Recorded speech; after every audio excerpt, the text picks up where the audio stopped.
Hey, what's going on, everybody? It's Wilhelm Screamin'. Welcome back to another day in Destiny 2 for some more Destiny 2 news and Lightfall Season of the Witch intel. Hopefully you've been enjoying Season of the Witch. I know I have. I actually really like the new seasonal activity. Kind of has an old Court of Oryx from D1 feel. And really what we're going to be talking about in today's video is possibly one of, if not the best farms we will have for the foreseeable future. Now, this is because of a culmination of things that are happening all at the same time, some of which will actually be happening tomorrow. So this is sort of a video in order to prepare yourself. If you were looking for something to do in gaming at all tomorrow, you definitely want to do this, just because it is the beginning of a season and because of the way loot is sort of flowing in Season of the Witch. These are two of the absolute best farms to know this week. Before I get into all this information, I just want to remind everybody, still doing the giveaways on my YouTube channel. Every 1,000 subscribers, all you have to do to be entered into the next giveaway is like, comment, and subscribe to the YouTube channel and turn on the bell to post notifications so you never miss out on any future Destiny 2 Lightfall content like this. You can also follow me on Instagram or Twitter. They'll be linked in the description box down below. We're also doing another giveaway at 1,000 followers on Instagram, and when we reach 100,000 subscribers on the YouTube channel, we'll be giving away an Xbox Series X, so you never want to miss out. All right, now on to all the farms. If you're like me and over the last couple of days you've been hovering over your directory every 15 minutes like a neurotic fool and trying to see if the Vex Zone exotic public event is spawning in the Vex incursion zone, there is a really good website, or well, really a Discord channel that does track this for you. It doesn't really track it so much as it just has a live stream up of this particular zone at all times, so you can at least look at it while doing other things, gaming, or at least working, so you know when to log on to actually go and get it. The reason that people have been, like me, just hovering over this for the past 3 days is because at the moment it is the only way to get the new exotic gauntlets for the Titan, Hunter, and Warlock, all three in which I believe are very good this season. I haven't had a chance to use the Hunter ones yet, but I know they're very good from watching other people using them. I have the Warlock gauntlets. They're really great, I have to say. Void actually is something I'm considering for endgame this season just because of them. And the Titan ones, well, you can't go wrong with those. Simply just making your hammer a one-shot like the Golden Gun. And I've seen it doing some pretty crazy glitch damage when you, I believe, swap to, I think it was Synthoceps, before you actually use your super. So you engage the super with the new exotics, and then you switch to the other exotic gauntlets before you actually use it. And apparently it like double does it. I don't know. It's crazy. Maybe if you want, I can do a more in-depth video on that, because I know it's a glitch, specifically kind of a nuanced thing, but if you would like. However, this all ends tomorrow. The hovering over the Vex incursion zone, it's never had so much attention since the beginning of Lightfall, will have no more attention after tomorrow, because the public event is not going to be the only way in order to get these exotics. Tomorrow, the legendary Lost Sector will be awarding exotic gauntlets. Now, here's why I think it's going to be great. One, obviously you get the new exotics. That's great. Two, if you're somebody who's been saving all your exotic Ingrams from legendary Lost Sectors on previous weeks, because you have a full inventory of Ingrams, and you've been having those exotic Ingrams sent to your postmaster instead, tomorrow is a day where you can just take them out of your postmaster and possibly get the new exotic gauntlets. Most likely you will if you have one from a legendary Lost Sector and you have all the other exotic gauntlets on a specific class. The game will just give them, or give you the new ones. It'll just give you the new ones. But in either case, even if you do not have some saved exotic Ingrams, tomorrow's a great day to farm, even though you will anyway, regardless of what legendary Lost Sector it is. But tomorrow's legendary Lost Sector, if it's looking like, well, if it is what it's looking like, let's just say, it's going to be the Extraction Site 12. Now, this is one of the easiest legendary Lost Sectors to farm. There are websites that track the cycle of Legendary Lost Sectors, and though this is a new season, the first two for this season were in the same order as, I believe, the previous season. And this was the one that came after that. So, in any case, tomorrow will be the day to farm your exotic gauntlets, retrieve your exotic gauntlets from your postmaster, if that's something you've been doing, or at least farm exotics, period, because it will be a great Legendary Lost Sector to farm. But that's for tomorrow.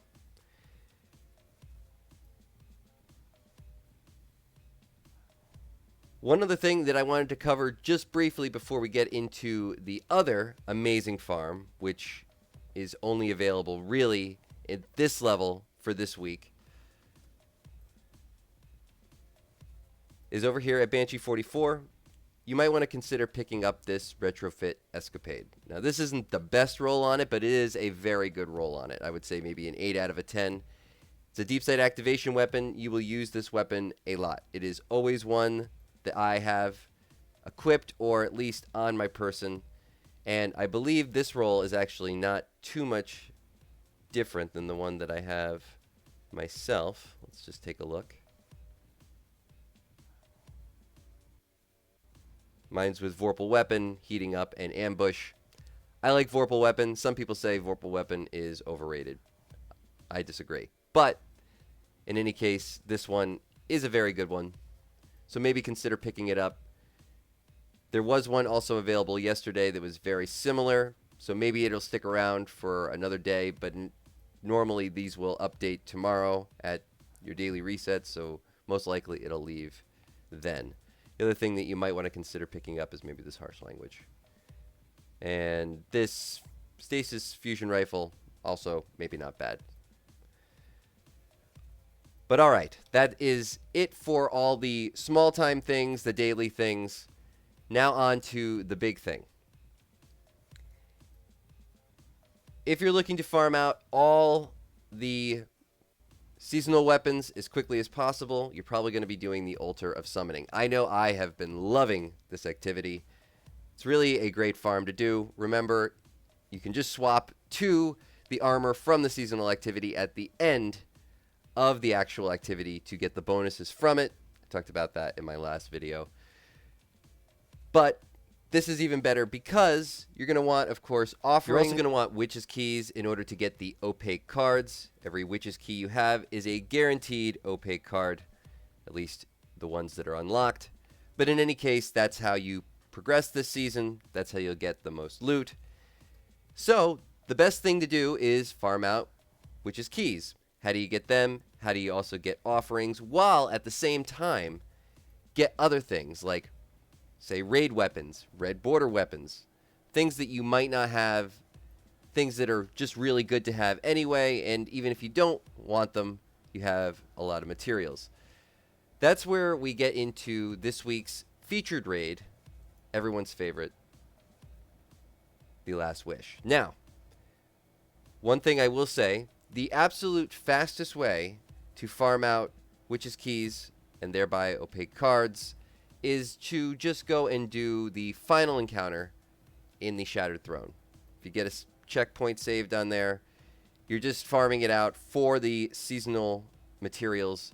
You won't be getting anything else other than Glimmer, but it is by far the fastest. And when it is the featured dungeon, I would actually suggest doing it. However,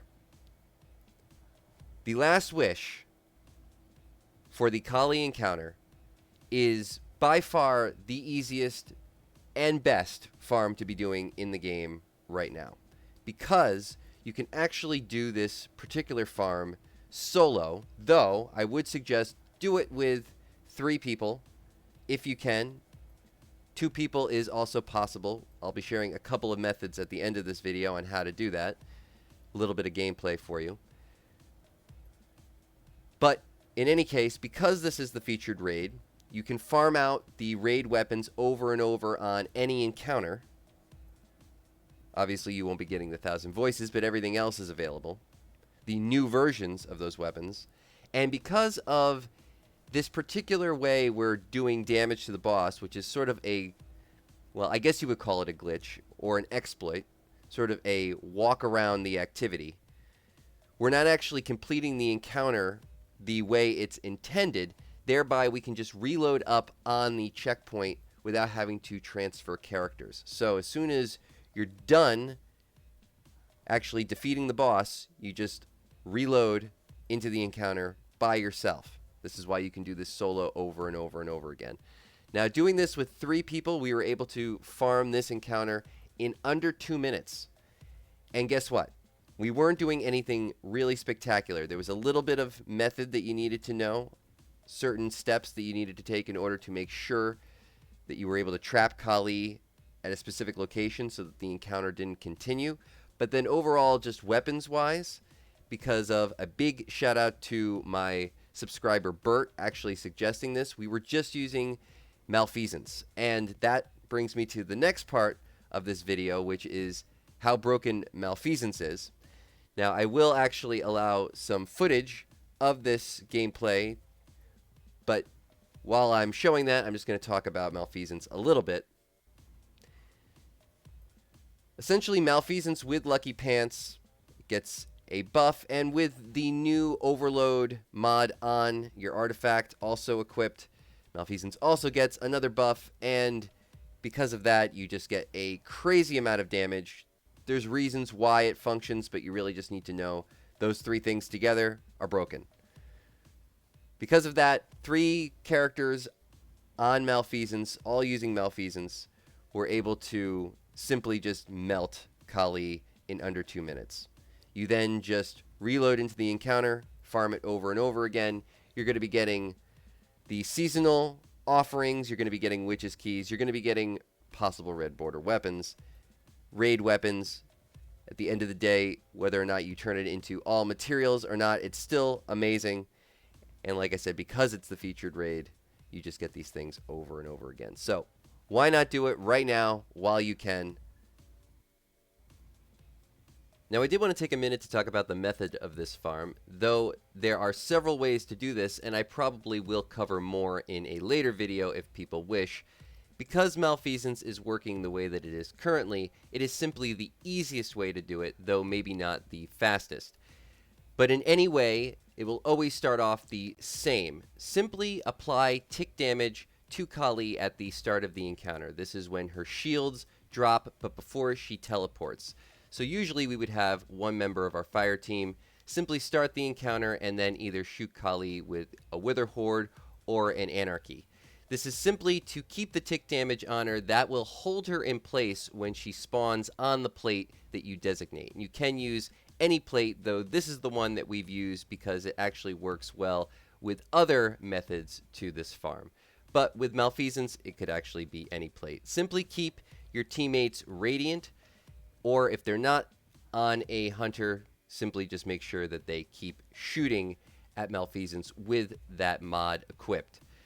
This will keep Kali locked in place so long as tick damage continues and rebuffs, and it's a simple 2-minute farm at that point. Just keep shooting her, and eventually her damage or her life will go to 0. That's the point where you can stop shooting Kali, she will teleport, and then the encounter will end. I also forgot to mention you get Spoils of Conquest when this is the featured raid, so another reason to do this if you're looking to farm out any of those exotics from the Tower Kiosk, or any of the new reprised Last Wish raid weapons available at Hawthorne. Once again, a big shout out to Bert for actually suggesting this method. A big shout out to my buddy Sinister for always helping, and let's face it, a video would not be a video without him helping me out, because I probably wouldn't get it done without him helping me out. And the very last thing that I wanted to discuss is an update on the Necrochasm and how it's going to be attainable in the new reprise version of the CROTA'S End raid. Like I discussed in the last video, this of course was leaked, that this weapon would be the new exotic associated with that raid, but a lot of people were wondering whether or not this was actually going to just be a drop or if it would be sort of a quest like it was in D1, though part of that quest actually took place outside of the raid. There was part that you needed to do in the raid, though we haven't gotten any indication that there's any sort of loose exotic mission hanging around that we haven't started yet. it looks like this will just be an exotic associated to a quest within the actual raid itself. And that's based on things like this, the Bottomless Pit exotic quest step, which is confirmed to be associated with the CROTA'S End raid. We can only assume, because it's an exotic quest step, that it is actually talking about the Necrochasm or refers to the Necrochasm. There's a whole bunch of other leaks associated with the new CROTA'S End raid as far as mechanics are concerned and how certain things will work, but a lot of it's speculative. This is the only thing that is confirmed to be known, as course, as well as the Necrochasm itself being the exotic associated with the reprised version of CROTA'S End. And that's going to be it for all the information in today's video. Hopefully you found something in this video helpful. Please remember to like, comment, and subscribe to the YouTube channel, and turn on the bell to post notifications so you never miss out on any future Destiny 2, Lightfall, Season of the Witch content like this. You can also follow me on Instagram or Twitter. Again, they'll be linked in the description box down below. And if you've watched till this point in the video, please remember to leave a hashtag Season of the Witch or a hashtag Lightfall or a hashtag Last Wish Raid, because that's what we were farming out. And once more, I am Wilhelm Scream. Thanks so much for watching again, and of course, we will see you next time. Little